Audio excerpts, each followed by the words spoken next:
And joining me to unpack this is the National Secretary, retired members of Nigeria Armed Forces, Roy Okhidievbie, Dr. Roy Okhidievbie. Good afternoon from here, and happy belated birthday to you. Thank you very much. It's always a pleasure. All right. How do you think there can be better civil-military relations, to reduce violence and protect soldiers? Okay. The purpose for military-civil relations is to create that kind of rapport that will encourage the civilians to approach the military, because the military is an apparatus for the civilian protection. So you must build bridges that will encourage them, because from the military itself, we came from the civil, and after service, we are going back to the civil. So there is no need to encourage any kind of anarchy between the civilians. So we must look at the military veteran community who go back to reside among the people to become the spokesperson and encourage that kind of warm embrace that is necessary. But do you think there are any specific factors, fueling violence in Delta State? Yeah, there are. There are. Not even one.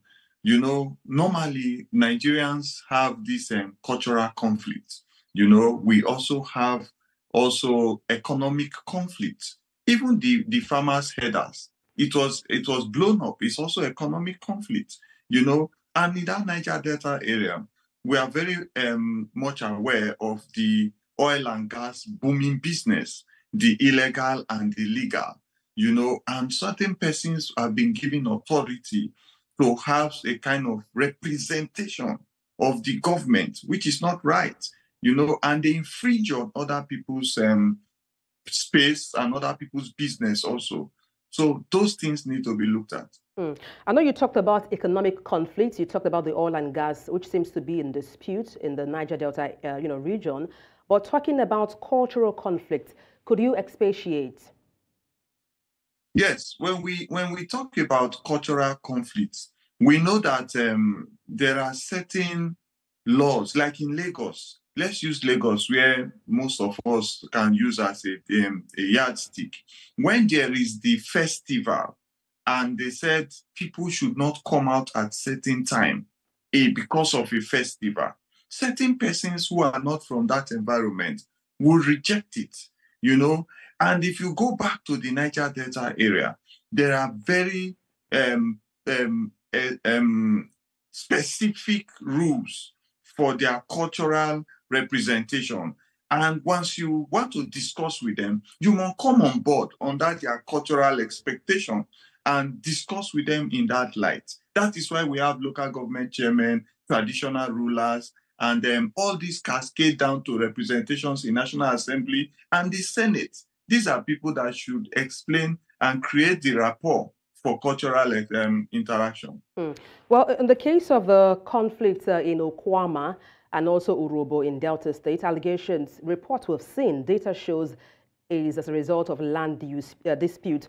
But how do you think, tensions can be de-escalated between the army and also Okuama residents?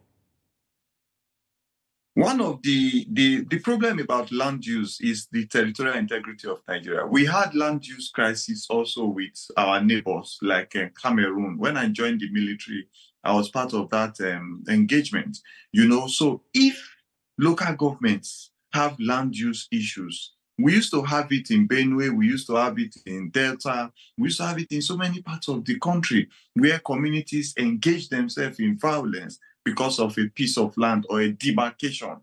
It is the representation of the federal government mapping that should declare that. And the history of that community must be put into perspective, because the elderly and the ancestors of that place, they have agreed on certain things that have created the original mapping of that place. If it's not captured in the government mapping, then it should be captured. The National Orientation Agency has a lot of roles to play. The history of Nigeria should be brought back to our schools. And if you want to improve the relationship of the military with the civilians, you must look at those that have entered from the civilians into the military and come out again. Those are the people that can communicate in the different languages of interaction. Yes, well, let's talk about the military themselves and also residents of Okuama community.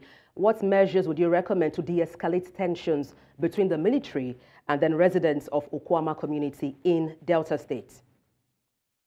Right now, both parties have expressed grievances, and there have been attacks on the military and retaliation by the military. I think that the military should immediately build a cell of covert operations to rout out the key participants. Even the chief of defense staff, in one of his publications recently, said they know the people that were involved in that. So if they know, they should go after those specific people. Then those buildings and everything that have been destroyed, the military should be found in that community right now, trying to build back trust. What is the job of the Navy? Part of the job of the Navy is to engage our waterways, our riverine communities. I have not heard anything from the Navy concerning this transaction. Well, thank you so much for sharing your insight on the news, Dr. Roy Okhidievbie. Thank you for your insight. Thank you very much. It's always a pleasure.